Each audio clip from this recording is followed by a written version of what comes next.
गांव के उस छोर पर जहां धुंध और अंधेरा हमेशा जमे रहते थे, वहां खड़ी थी एक पुरानी, विशाल और जर्जर हवेली। रामपुर की हवेली। यह नाम सुनते ही लोग सहम जाते थे। न जाने कितनी दंतकथाएं उस हवेली के चारों ओर गूंजती थीं। कहते हैं हवेली में न सिर्फ डरावने दृश्य देखे गए, बल्कि वहां से बार बार दर्दनाक चीखों की आवाजें भी सुनाई देती थीं। राजेश एक शहरी लड़का, जिसने अपना करियर वास्तुशास्त्र में बनाया था, अपनी छुट्टियां बिताने गांव आया था। उसे पुरानी इमारतों और उनकी कहानियों में दिलचस्पी थी। जब उसने गांव के एक बुजुर्ग से हवेली की कहानी सुनी, तो उसके भीतर जिज्ञासा जाग उठी। बाबा, वहां क्या हुआ था? राजेश ने उत्सुकता से पूछा। बुजुर्ग के चेहरे पर डर झलक गया। उन्होंने धीरे से कहा, बेटा, वहां जाना मौत को न्योता देने जैसा है। सालों पहले उस हवेली में एक परिवार रहता था। किसी रात वहां कुछ ऐसा हुआ कि पूरा परिवार बस खून से लथपथ पाया गया। उनके चीखों की गूंज आज भी सुनाई देती है, और जो भी वहां गया वो कभी वापस नहीं आया। क्या यह सिर्फ कहानी है या सचमुच ऐसा हुआ है? राजेश ने अविश्वास से कहा। तू जानने की कोशिश करेगा तो पछताएगा, बेटा, बुजुर्ग ने चेतावनी देते हुए कहा। जिज्ञासु मन के आगे चेतावनी टिक न सकी। राजेश ने तय कर लिया कि वह उस रहस्य को सुलझाएगा। अगली सुबह वह अपने दोस्त मनीष और उसके कजिन संदीप के साथ हवेली पहुंचा। तीनों ने गेट खोला, जो जंग से भर चुका था। गेट की चरमराहट इतनी डरावनी थी कि लगता था जैसे वह किसी अदृश्य शक्ति को जगा रही हो। अंदर कदम रखते ही ठंडक की एक तेज लहर उनके शरीर को भेद गई।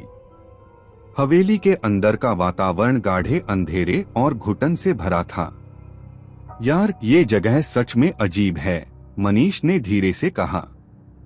डर मत, ये बस पुरानी इमारत है, राजेश ने हिम्मत दिखाते हुए कहा। तीनों ने एक कमरे का दरवाजा खोला। अचानक एक तेज झोंका आया, जिससे दीवारों पर लटकी पेंटिंग्स जोर से हिली। एक पेंटिंग में एक महिला की तस्वीर थी, जिसकी आंखें ऐसा लगा जैसे वे तीनों को घूर रही हों। भाई, ये तस्वीर अभी देख रही थी, अब घूर रही है। मुझे यहाँ से जाना है, संदीप की आवाज कांप उठी। कुछ नहीं है, दिमाग का वहम है, राजेश ने कहा, लेकिन उसके भीतर भी कुछ असहज महसूस हो रहा था। जैसे जैसे वे आगे बढ़े, चीखने चिल्लाने की आवाजें सुनाई देने लगीं। आवाजें कभी तेज होती, कभी धीमी। क्या किसी ने कुछ कहा? मनीष ने डरते हुए पूछा। नहीं, शायद हवा की आवाज है, राजेश ने कहा, लेकिन अब उसका विश्वास भी डगमगाने लगा था। शाम होते होते तीनों ने तय किया कि वे रात यहाँ बिताएंगे। उन्होंने मुख्य हॉल में अपना सामान रखा और मोमबत्तियां जलाईं। जैसे ही रात गहराई, हवेली और डरावनी लगने लगी। हर कोने से अजीब सी सरसराहट और फुसफुसाहट सुनाई देने लगी। अचानक एक खिड़की अपने आप खुल गई और बाहर का ठंडा झोंका अंदर आया। खिड़की के ठीक बाहर पेड़ के पीछे से किसी की आंखें चमक रही थीं। तुमने वो देखा? मनीष ने चिल्लाते हुए कहा। हाँ, वो क्या था? संदीप ने घबराते हुए कहा। शांत रहो, हमें डरने की जरूरत नहीं है, राजेश ने उन्हें समझाने की कोशिश की, लेकिन उसका खुद का दिल जोर जोर से धड़क रहा था। आधी रात के बाद हवेली ने अपनी असली शक्ल दिखानी शुरू कर दी। दीवारों पर लगी तस्वीरें अचानक गिरने लगीं। फर्श पर किसी के भारी कदमों की आवाज गूंजने लगी। यहां से निकलने का समय हो गया है, संदीप ने घबराहट में कहा। नहीं, अगर अब निकले तो सच में कोई मुसीबत हो सकती है, राजेश ने दृढ़ता से कहा। अचानक मुख्य हॉल का दरवाजा जोर से खुला और एक भयानक चीख ने पूरे कमरे को कंपा दिया। तीनों के चेहरे से रंग उड़ गया। मुख्य हॉल का दरवाजा खुलते ही हवा का एक ठंडा झोंका पूरे कमरे में फैल गया। ऐसा लगा जैसे हवेली ने तीनों को अपनी गिरफ्त में ले लिया हो। उस चीख की गूंज अब धीमे धीमे फुसफुसाहटों में बदलने लगी। इन फुसफुसाहटों में कोई शब्द नहीं, बल्कि सिर्फ अस्पष्ट ध्वनियां थीं, जो कानों में गूंज कर दिमाग को झकझोर रही थीं। राजेश ने साहस जुटाकर मोमबत्ती को उठाया और चारों ओर देखने लगा। शायद हवा से दरवाजा खुला है, उसने खुद को तसल्ली देने की कोशिश की। लेकिन तभी संदीप की नजर कमरे के एक कोने में रखे पुराने और धूल से ढके आईने पर पड़ी। वह धीरे धीरे उसकी ओर बढ़ा।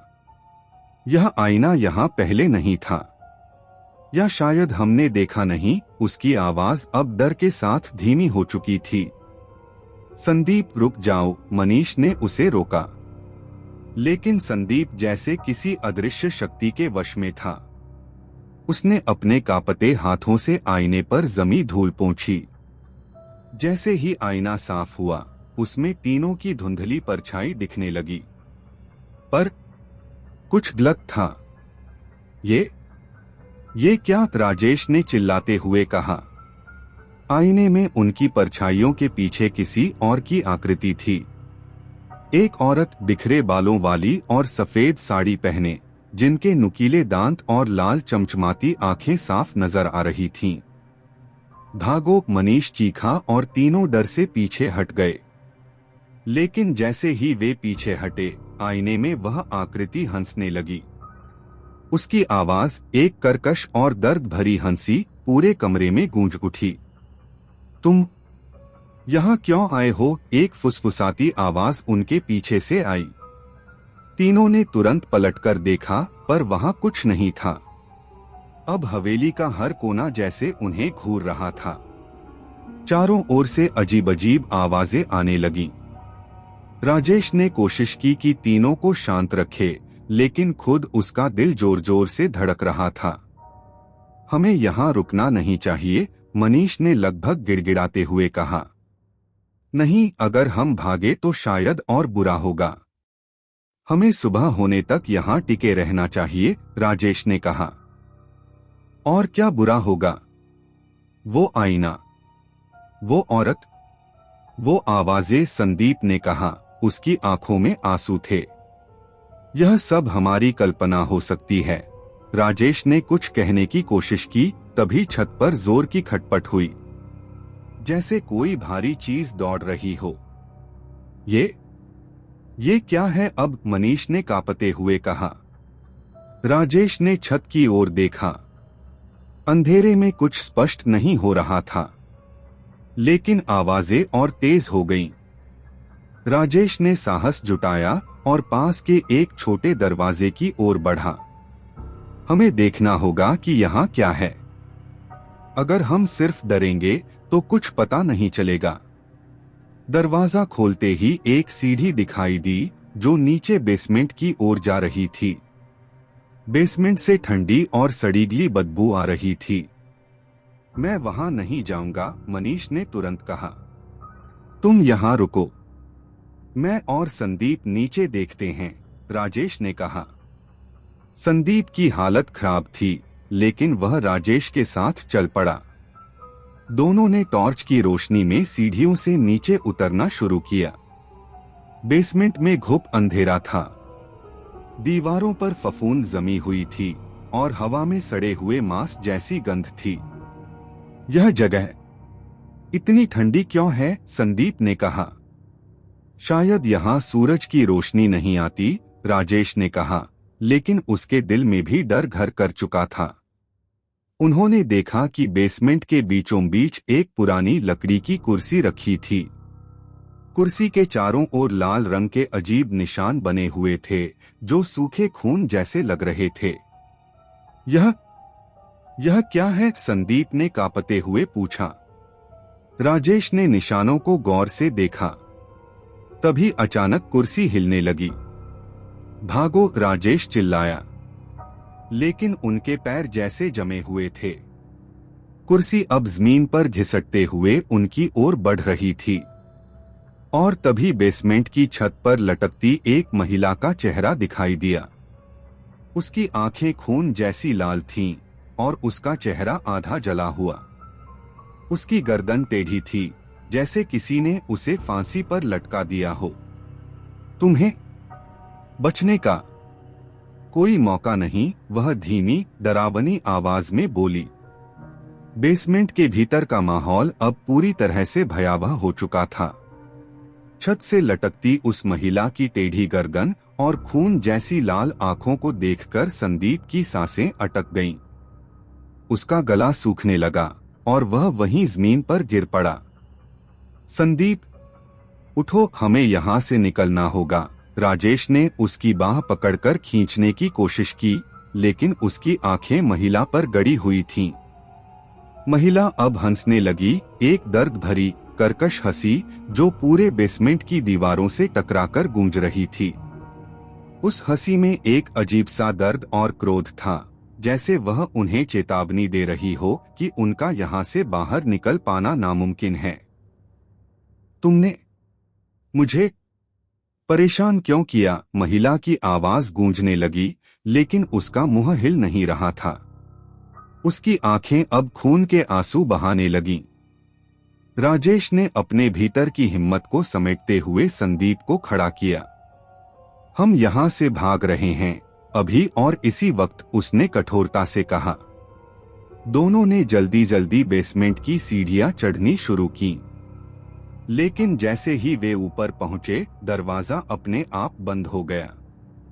नहीं, यह दरवाजा कैसे बंद हो गया? संदीप ने चिल्लाते हुए कहा। राजेश ने पूरी ताकत से दरवाजा खींचने की कोशिश की, लेकिन वह टस से मस नहीं हुआ। अचानक पीछे से किसी के कदमों की आवाज आने लगी, जैसे कोई बेसमेंट से ऊपर चढ़ रहा हो। वो आ रही है, संदीप ने कांपते हुए कहा। दोनों ने पलटकर देखा। बेसमेंट की अंधेरी सीढ़ियों पर अब वह महिला नहीं, बल्कि चारों ओर बिखरे बालों वाले कुछ और साए थे। उनके चेहरे अधजले हुए और शरीर सड़ेगले थे। उनकी आंखों से काले धुएं निकल रहे थे और उनके मुंह से असामान्य आवाजें आ रही थीं। हमें खिड़की ढूंढनी होगी, राजेश ने चिल्लाया।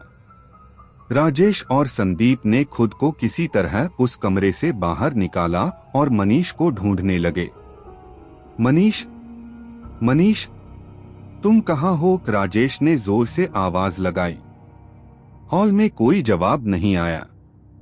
चारों ओर सन्नाटा था, सिवाय हवा की सरसराहट और कहीं दूर से आती रहस्यमयी चीखों के। क्या वह? संदीप ने डरते हुए कहा। नहीं, वह यहीं कहीं होगा। हमें उसे ढूंढना होगा, राजेश ने जवाब दिया। दोनों ने पूरा हॉल छान मारा।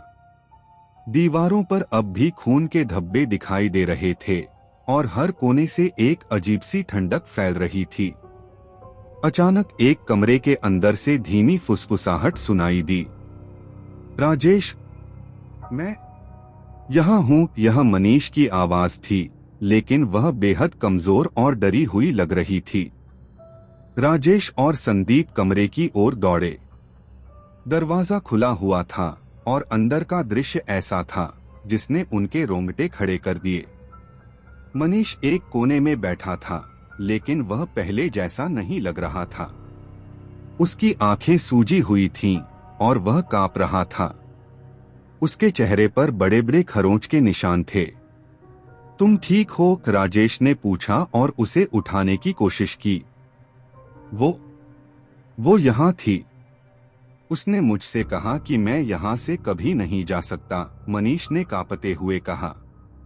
उसकी आवाज इतनी धीमी थी कि वह फुसफुसाहट जैसी लग रही थी। किसने? कौन थी वो? राजेश ने पूछा। वो जिसने मुझे आईने में देखा, वो अब मेरे भीतर है, मनीष ने कहा और अचानक उसकी आंखें काली पड़ने लगीं। यह क्या हो रहा है? मनीष, होश में आओ, संदीप चिल्लाया। लेकिन मनीष अब जोर जोर से हंसने लगा। उसकी हंसी वह नहीं थी जिसे राजेश और संदीप पहचान सकते थे। यह किसी और की आवाज थी, कर्कश, भारी और भयानक। तुमने मेरे घर में कदम रखा, अब यहां से कोई नहीं जा सकता। मनीष की आवाज अचानक बदल गई। उसके शरीर ने अजीब तरीके से मरोड़ खाया और उसने राजेश की ओर देखा। उसकी आंखें अब पूरी तरह से काली हो चुकी थीं। राजेश और संदीप ने समझ लिया कि मनीष अब उनके साथ नहीं था। वे दरवाजे की ओर भागे, लेकिन दरवाजा अपने आप बंद हो गया। कमरे की खिड़कियां भी जोर से बंद हो गईं और पूरा कमरा ठंडी हवा और अजीब गंध से भर गया। अब क्या करें? संदीप ने चीखते हुए कहा। हमें किसी भी तरह यहाँ से बाहर निकलना होगा। अगर दरवाजे नहीं खुलते तो दीवार तोड़नी होगी, राजेश ने कहा। राजेश ने पास पड़ी एक भारी लकड़ी उठाई और दीवार पर मारने लगा। लेकिन जैसे ही उसने पहला वार किया, दीवार से खून की धाराएं बहने लगीं। यह दीवार खून क्यों बहा रही है? संदीप ने डरते हुए कहा। यह जगह जीवित है, यह हमें जिंदा नहीं छोड़ेगी, राजेश ने धीरे से कहा। हवेली का माहौल अब और भी घना और भयानक हो चुका था। दीवारों से बहता खून, ठंडी हवा की सरसराहट और मनीष की कर्कश हंसी हर पल डर को बढ़ा रही थी। राजेश और संदीप को अब लगने लगा था कि हवेली केवल एक इमारत नहीं, बल्कि किसी अंधेरे और भयानक शक्ति का जाल है जो उन्हें निगलने के लिए तैयार है। मनीष अब बिल्कुल भी इंसान जैसा नहीं लग रहा था। उसका शरीर अजीब तरीके से झुक चुका था और उसकी उंगलियां लंबी और नुकीली हो गई थीं। उसकी हरकतें किसी जंगली जानवर जैसी थीं। तुम दोनों यहाँ क्यों आए हो? मनीष की भारी, डरावनी आवाज गूंज उठी। वह अब राजेश और संदीप की ओर घिसटते हुए बढ़ने लगा। ये मनीष नहीं है, हमें यहाँ से तुरंत निकलना होगा, संदीप ने कांपती आवाज में कहा।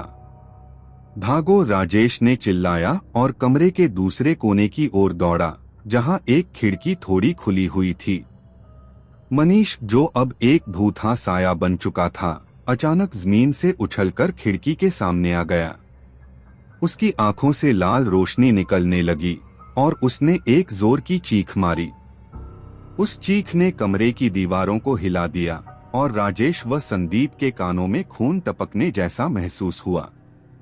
किसी तरह दोनों ने मनीष से बचकर कमरे का दरवाजा खोला और बाहर की ओर भागे। लेकिन हवेली के गलियारे अब बदल चुके थे। जो पहले एक सीधा रास्ता था, अब वह एक भूल भुलिया में बदल गया था। दीवारें खिसकने लगीं और गलियारे के दोनों ओर अजीब आकृतियां उभरने लगीं। राजेश ने मोमबत्ती की रोशनी में देखा कि दीवारों पर काले रंग से लिखे हुए मंत्र जैसे शब्द थे। उन शब्दों के चारों ओर छोटे छोटे हाथों के निशान थे, जैसे किसी ने खून में डुबोकर अपनी उंगलियों से यह सब लिखा हो। यह क्या जगह है? संदीप की आवाज अब लगभग टूट चुकी थी। यह हवेली हमें फंसाने के लिए जिंदा हो गई है। यह सब किसी शक्ति का काम है, राजेश ने कहा, लेकिन वह खुद इतना डरा हुआ था कि उसके कदम लड़खड़ा रहे थे। तभी गलियारे के एक कोने से एक और दरवाजा खुला। दरवाजे के भीतर से किसी बच्चे की हंसी सुनाई दी। नहीं, नहीं, मुझे यह जगह ठीक नहीं लग रही। संदीप ने पीछे हटने की कोशिश की। हमारे पास और कोई रास्ता नहीं है, हमें अंदर जाना होगा, राजेश ने कहा। जैसे ही दोनों उस दरवाजे के भीतर घुसे, वहां का नजारा एकदम अलग था। यह एक छोटा कमरा था जिसमें चारों ओर पुराने खिलौने बिखरे हुए थे। लकड़ी के घोड़े, गुड़िया और बच्चों के झूले वहां धूल और जाले में लिपटे हुए पड़े थे। लेकिन वहां की सबसे डरावनी चीज थी कमरे के बीचों बीच रखी एक पुरानी टूटी फूटी पालना झूला। झूले में एक गुड़िया बैठी थी जिसकी आंखें इतनी चमकीली थीं जैसे वह असली हो। यह जगह सही नहीं लग रही, संदीप ने कहा। उसके पैर पीछे हटने लगे। वो गुड़िया, वो हिल रही है, राजेश ने चौंकते हुए कहा। गुड़िया ने सच में अपनी गर्दन मोड़कर उन्हें देखा। उसकी आंखों से खून के आंसू बहने लगे और उसके मुंह से एक बच्चों जैसी हंसी निकली। तभी झूले के पास रखी बाकी गुड़िया भी हिलने लगी। उनकी आंखें खुद ब खुद खुलीं और कमरे में उनकी हंसी गूंजने लगी। तुम दोनों यहाँ क्यों आए हो? एक धीमी भयानक आवाज कमरे में गूंज उठी। कौन है? राजेश ने चिल्लाते हुए पूछा। उस पल पालना अचानक जमीन से उठ गया और हवा में झूलने लगा। उसकी रफ्तार तेज हो रही थी और गुड़िया अब तेजी से हंस रही थी। जैसे ही राजेश और संदीप ने कमरे से बाहर भागने की कोशिश की, दरवाजा बंद हो गया। कमरे की दीवारों पर अब वही महिला दिखाई देने लगी जिसे उन्होंने बेसमेंट में देखा था। तुमने मेरी नींद क्यों तोड़ी? उसने गुस्से में चिल्लाते हुए कहा। उसकी आवाज इतनी तेज थी कि कमरे की दीवारें टूटने जैसी लगने लगीं। हमें माफ कर दो, हम सिर्फ यहाँ के बारे में जानने आए थे, राजेश ने हिम्मत जुटाकर कहा। यह हवेली मेरी है और जो भी यहाँ आता है वह कभी वापस नहीं जाता। महिला की परछाई दीवार से उतरकर उनके सामने खड़ी हो गई। अब वह पहले से भी ज्यादा डरावनी लग रही थी। उसका चेहरा आधा जला हुआ था और उसकी उंगलियां लोहे के पंजों जैसी थीं।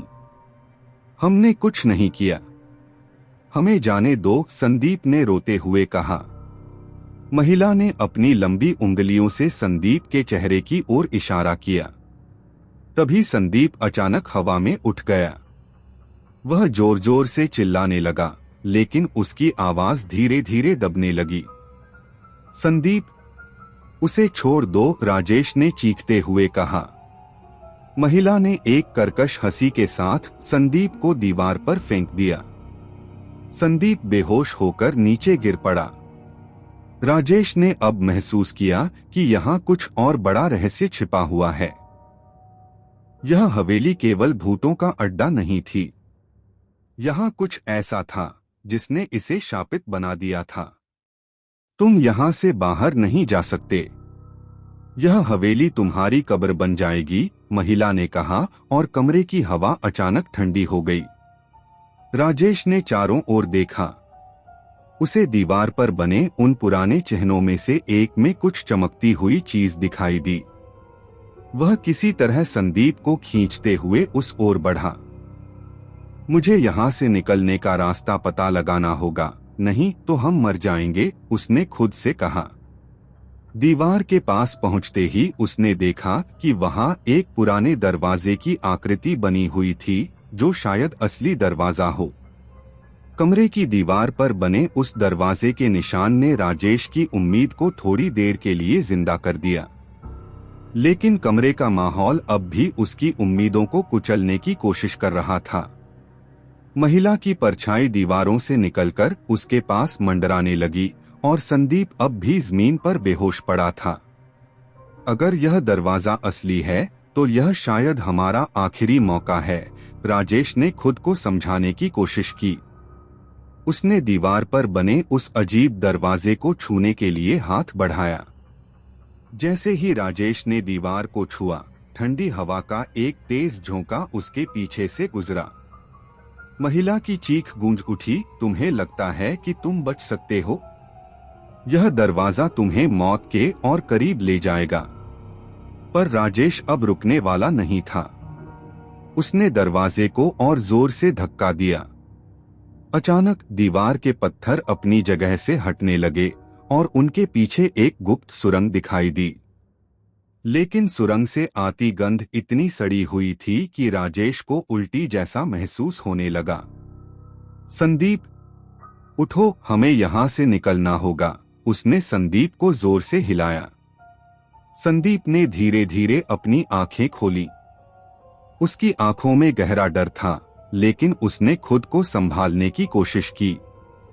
यह सब खत्म नहीं होगा, संदीप ने कांपती आवाज में कहा। हमें यह सुरंग पार करनी होगी। यह ही हमारी आखिरी उम्मीद है, राजेश ने उसे सहारा देते हुए कहा। दोनों सुरंग के भीतर दाखिल हुए। यह सुरंग इतनी अंधेरी थी कि राजेश की मोमबत्ती की हल्की रोशनी भी उसमें खो जाती थी।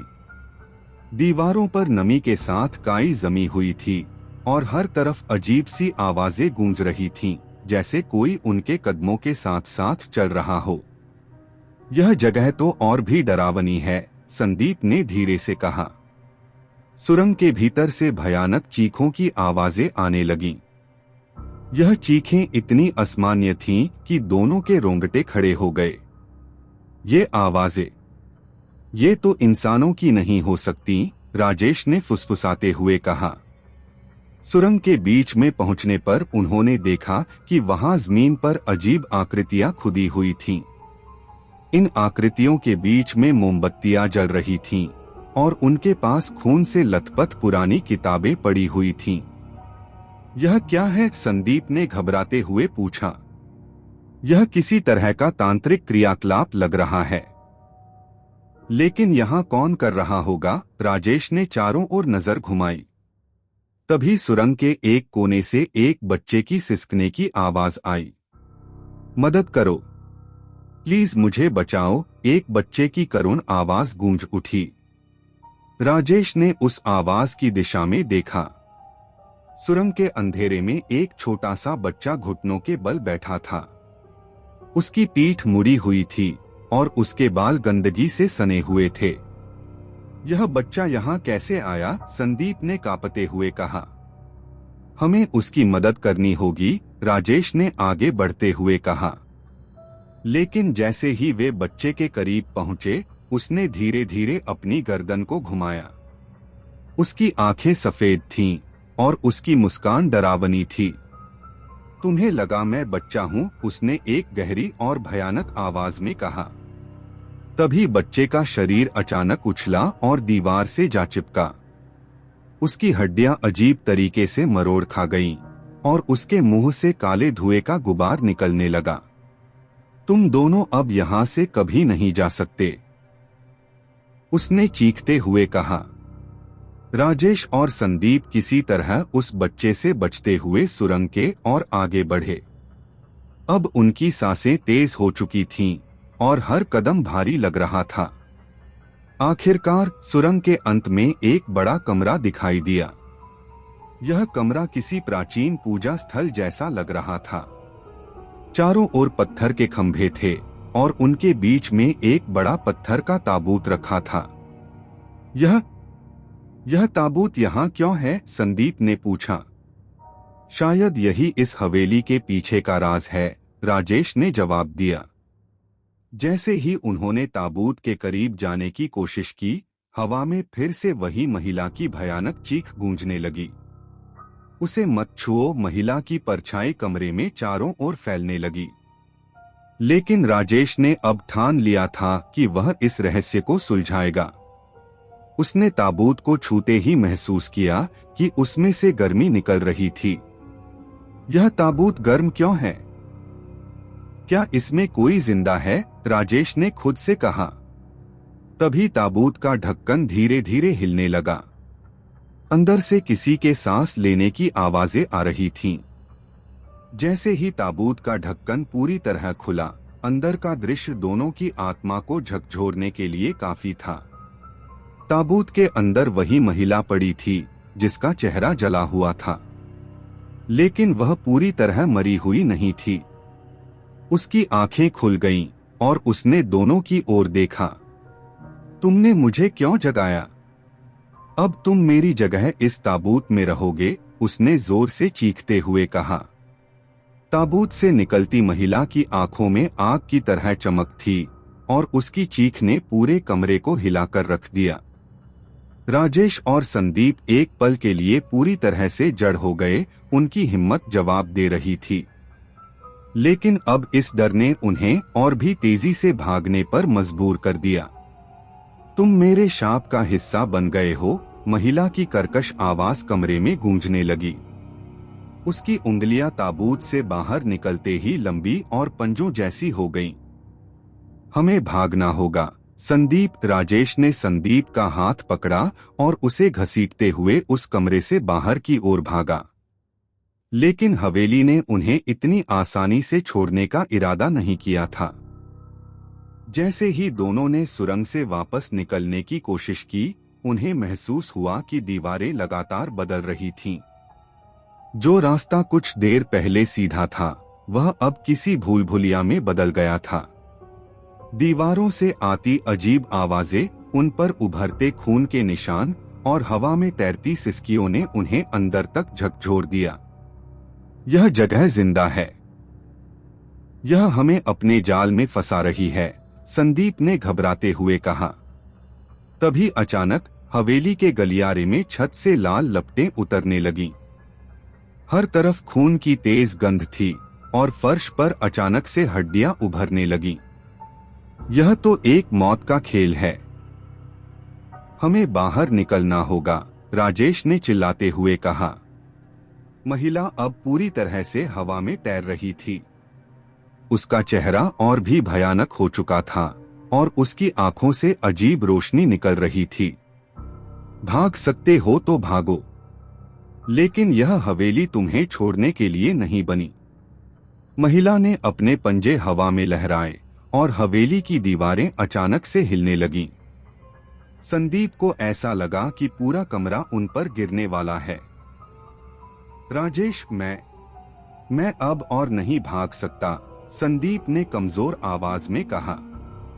नहीं, अगर तुमने यहाँ रुकने की कोशिश की तो हम मर जाएंगे, राजेश ने गुस्से और डर के मिश्रण में चिल्लाया। तभी दीवारों से भूतिया हाथ निकलने लगे। ये हाथ दोनों को पकड़ने की कोशिश कर रहे थे। कुछ हाथों ने संदीप की टांगें पकड़ लीं। राजेश, मुझे ये खींच रहे हैं। बचाओ, संदीप ने दर्द भरी आवाज में चिल्लाया। राजेश ने फौरन एक पत्थर उठाकर उन हाथों पर वार किया। हाथ गायब हो गए, लेकिन उनकी जगह दीवार पर एक भूतिया चेहरा उभर आया। यह जगह तुम्हारी कब्र है, वह चेहरा चीखने लगा। भागते भागते राजेश और संदीप एक पुराने कमरे में पहुंच गए। यह कमरा बाकी हवेली से अलग था। इसमें हर तरफ किताबों के ढेर थे और बीच में एक मेज पर एक पुरानी डायरी रखी हुई थी। यह डायरी, शायद यह हमें कुछ बता सके, राजेश ने कहा और उसे खोलने लगा। डायरी में लिखा था, इस हवेली का हर पत्थर खून से सींचा गया है। जो भी यहाँ आया उसने अपनी आत्मा खो दी, लेकिन यहाँ से निकलने का एक रास्ता है। उस रास्ते पर जाना आसान नहीं होगा, क्योंकि वह मौत के मुंह से होकर गुजरता है। यह डायरी किसकी है? क्या इसे लिखने वाला बच पाया? संदीप ने पूछा। डायरी के अगले पन्नों पर एक नक्शा बना हुआ था। यह हवेली के गुप्त मार्गों का नक्शा था। अगर यह नक्शा सही है तो हमें उस तहखाने में वापस जाना होगा, राजेश ने कहा। तहखाना? क्या तुम पागल हो गए हो? वही तो सारी मुसीबतों की जड़ है, संदीप ने गुस्से में कहा। लेकिन हमारे पास और कोई रास्ता नहीं है, राजेश ने गंभीरता से कहा। नक्शा उन्हें हवेली के पुराने तहखाने तक ले गया, लेकिन इस बार तहखाना पहले से भी ज्यादा डरावना लग रहा था। वहां से ठंडी हवा के झोंके आ रहे थे और फर्श पर अजीब सी गीली मिट्टी फैली हुई थी।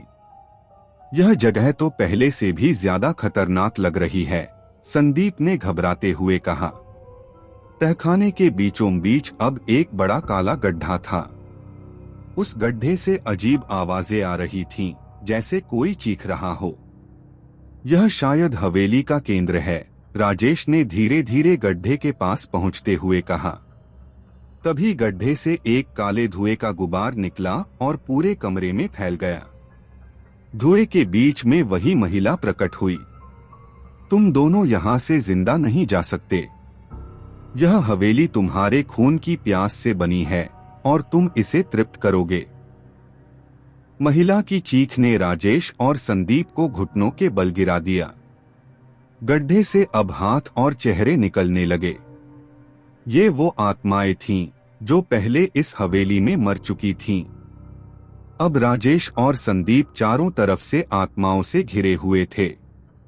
वे आत्माएं उनकी ओर बढ़ने लगीं। उनके चेहरे इतने भयानक थे कि उन पर नजर डालना भी मुश्किल हो रहा था। ये हमें मार डालेंगी, हमें कुछ करना होगा, संदीप ने चीखते हुए कहा।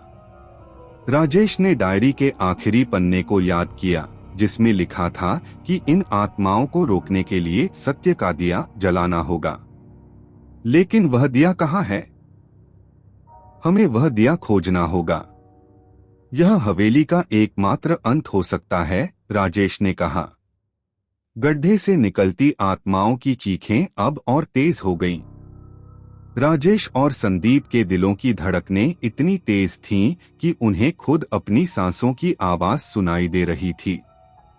हवा में मौजूद भारीपन ने उनके शरीर को जकड़ लिया था, मानो कोई अदृश्य ताकत उन्हें नीचे दबा रही हो। राजेश ने घबराते हुए डायरी के आखिरी पन्नों को फिर से देखा। उसमें लिखा था, सत्य का दिया वह लौ है जो इस श्रापित हवेली को जलाकर राख कर सकती है। लेकिन इसे जलाने के लिए किसी को अपनी सबसे बड़ी सच्चाई का बलिदान देना होगा। दिया तहखाने की सबसे गहराई में छिपा है, वहां जहां मौत की परछाई भी कांपती है। यह दिया इसी तहखाने में है, लेकिन हमें इसे ढूंढने के लिए और नीचे जाना होगा, राजेश ने कहा। नीचे? और नीचे जाने का मतलब मौत है, राजेश। तुम देख नहीं रहे कि यह हवेली हमें धीरे धीरे खत्म करने पर तुली हुई है, संदीप चिल्लाया। अगर हम रुक गए तो भी मरेंगे, लेकिन अगर आगे बढ़े तो कम से कम एक उम्मीद है, राजेश ने दृढ़ता से जवाब दिया। राजेश ने दीवारों पर लगी पुरानी मशालों को देखा। एक मशाल को जलाकर उन्होंने आगे बढ़ने का रास्ता ढूंढना शुरू किया। तहखाने के पत्थर की सीढ़ियां और भी संकरी और अंधेरी होती जा रही थीं। हर कदम पर फर्श से अजीब गीली और ठंडी आवाजें आती थीं, जैसे किसी लाश को घसीटा जा रहा हो। यह जगह जिंदा लग रही है, संदीप ने धीरे से कहा। जैसे ही वे तहखाने की गहराई में पहुंचे, वहां एक बड़ा कक्ष दिखाई दिया। इस कक्ष के केंद्र में एक पत्थर का ऊंचा मंच था और उसके ऊपर एक तांबे का दिया रखा हुआ था। लेकिन उस दिए तक पहुंचने के रास्ते में चारों ओर डरावनी मूर्तियां खड़ी थीं। इन मूर्तियों की आंखें उनके हर कदम पर टिक गई थीं, मानो वे जिंदा हों। यहाँ तो एक और जाल है, संदीप ने कांपते हुए कहा। जैसे ही राजेश ने उस दिए की ओर कदम बढ़ाया, मूर्तियां धीरे धीरे अपनी जगह से हिलने लगीं। उनकी पत्थर की आंखें चमकने लगीं और उनके हाथों में मौजूद भाले तेजी से घूमने लगे। ये मूर्तियां हमें दिए तक जाने नहीं देंगी, संदीप चिल्लाया। हमें तेज होना होगा। यह दिया ही हमारी एकमात्र उम्मीद है, राजेश ने कहा। राजेश ने अपनी मशाल को मूर्तियों के पास फेंक दिया और इससे कुछ पल का ध्यान भटकाने में मदद मिली। दोनों दौड़ते हुए उस दिए के पास पहुंचे। लेकिन जैसे ही राजेश ने दिया उठाने की कोशिश की, मंच के नीचे की जमीन धसकने लगी। मंच के नीचे से सैकड़ों काले सांप रेंगते हुए बाहर निकलने लगे। राजेश, यह जाल है, हमें पीछे हटना होगा, संदीप चीख पड़ा। नहीं, अगर हम पीछे हटे तो यह दिया नहीं जलेगा और यह हवेली हमें कभी नहीं छोड़ेगी, राजेश ने दृढ़ता दिखाते हुए दिया उठाया।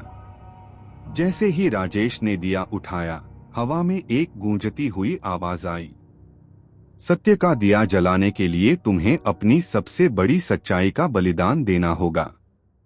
क्या तुम तैयार हो? यह सच्चाई क्या है? क्या इसका मतलब? राजेश ने खुद से कहा। राजेश, यह मत करना। यह दिया जलाने से कुछ भी हो सकता है। यह हमें मार सकता है। संदीप ने उसे रोकने की कोशिश की, लेकिन राजेश ने आंखें बंद कर दी।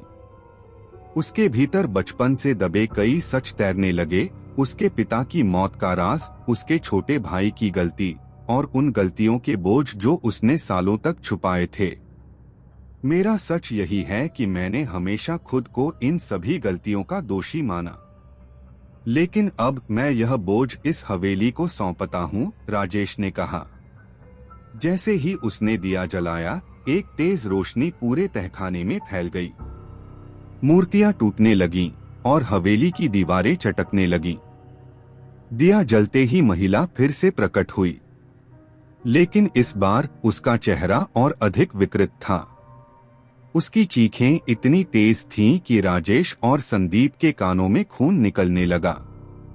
तुमने मेरा राज खोलने की हिम्मत कैसे की? यह हवेली अब तुम्हारी कब्र बनेगी। महिला ने अपने हाथ उठाए और हवेली के फर्श से काले धुएं की लपटें उठने लगीं। चारों ओर आत्माएं चीखने लगीं और गड्ढे से अजीब जानवरों जैसी आकृतियां बाहर आने लगीं। राजेश और संदीप ने किसी तरह दिया पकड़े हुए भागने की कोशिश की, लेकिन हवेली ने अपने आप को एक जिंदा भूल भुलिया में बदल दिया था। हर दरवाजा, हर दीवार उन्हें एक नई मुसीबत में धकेल रही थी। यह दिया ही हमारी आखिरी उम्मीद है, इसे जलाए रखना होगा, राजेश चिल्लाया। संदीप ने देखा कि दीवारों से भूतिया चेहरे निकलने लगे थे। ये चेहरे हड्डियों के ढांचे जैसे थे और उनके हाथ संदीप को पकड़ने की कोशिश कर रहे थे। राजेश, मुझे ये पकड़ रहे हैं। मैं और नहीं भाग सकता, संदीप ने डर और दर्द के बीच कहा। नहीं, तुम हार नहीं सकते। यह दिया ही हमारी जान बचाएगा, राजेश ने उसे सहारा दिया। लेकिन तभी महिला ने एक जोरदार चीख के साथ अपने भूतिया पंजों को राजेश की तरफ फेंका। दिया लगभग गिरने ही वाला था। अगर दिया बुझ गया तो सब खत्म हो जाएगा, राजेश ने खुद को याद दिलाया। महिला के भूतिया पंजों ने जैसे ही दिया गिराने की कोशिश की, राजेश ने अपनी पूरी ताकत जुटाकर दिया को बचा लिया। दिया अब भी जल रहा था और उसकी रोशनी इतनी तेज हो गई थी कि महिला पीछे हटने पर मजबूर हो गई। लेकिन हवेली अब पूरी तरह से जिंदा हो चुकी थी। दीवारों से भूतिया चेहरे और आवाजें तेजी से गूंजने लगीं। तुम दोनों ने मुझे कमजोर समझा, लेकिन ये दिया तुम्हें बचा नहीं पाएगा, महिला की गूंजती आवाज ने पूरे तहखाने को हिला दिया। संदीप अब बुरी तरह से डर चुका था। उसने देखा कि फर्श से खून की धाराएं बहने लगी थीं और दीवारें उनके चारों ओर सिकुड़ने लगीं। हम इस जगह से बाहर कैसे निकलेंगे? संदीप ने चीखते हुए पूछा। यह दिया ही हमारा रास्ता है। हमें इसे लेकर मुख्य दरवाजे तक पहुंचना होगा, राजेश ने जवाब दिया। जैसे ही वे दिया लेकर तहखाने से बाहर निकलने की कोशिश करने लगे, हवेली ने अपनी आखिरी चाल खेली। गलियारे की दीवारों से हड्डियों के ढांचे निकलने लगे। ये ढांचे भूतों से भी ज्यादा तेज और खतरनाक थे। उनके हाथों में लोहे के खंजर थे और उनकी आंखें आग की तरह जल रही थीं। ये क्या है? संदीप ने डरते हुए पूछा। यह हवेली की आत्माएं हैं जो इसे बचाने के लिए जाग चुकी हैं। हमें तेजी से निकलना होगा, राजेश ने कहा। राजेश और संदीप ने भागने की कोशिश की, लेकिन हर तरफ से आत्माएं और ढांचे उनका रास्ता रोक रहे थे। एक आत्मा ने संदीप के कंधे पर हमला कर दिया, जिससे वह जमीन पर गिर पड़ा। राजेश, मुझे मत छोड़ना, संदीप ने दर्द भरी आवाज में कहा। मैं तुम्हें नहीं छोड़ूंगा, राजेश ने उसे उठाने की कोशिश की। जैसे ही वे मुख्य दरवाजे के पास पहुंचे, हवेली की महिला आत्मा फिर से प्रकट हुई, लेकिन इस बार उसके साथ सैकड़ों अन्य आत्माएं थीं। तुम्हें लगता है कि यह दिया तुम्हें बचा सकता है? यह हवेली तुम्हारे खून की प्यास बुझाए बिना तुम्हें जाने नहीं देगी, महिला चीखी। राजेश समझ गया कि हवेली से बाहर निकलने के लिए केवल दिया जलाना ही काफी नहीं होगा। उसे हवेली को हमेशा के लिए खत्म करना होगा। डायरी की आखिरी पंक्तियां उसे याद आईं। सत्य का दिया केवल तब काम करेगा जब इसे जलाने वाला अपनी आत्मा का बलिदान देगा। यही हवेली का अंत है। संदीप, यह हवेली हमें तब तक नहीं छोड़ेगी जब तक कोई इसे खत्म करने के लिए अपनी आत्मा नहीं सौंपता। मुझे यह करना होगा, राजेश ने गंभीरता से कहा। नहीं राजेश, अगर तुमने यह किया तो तुम कभी वापस नहीं आओगे। हम दोनों मर सकते हैं, संदीप ने उसे रोका। अगर मैं ऐसा नहीं करता तो यह हवेली और भी लोगों की जान लेगी।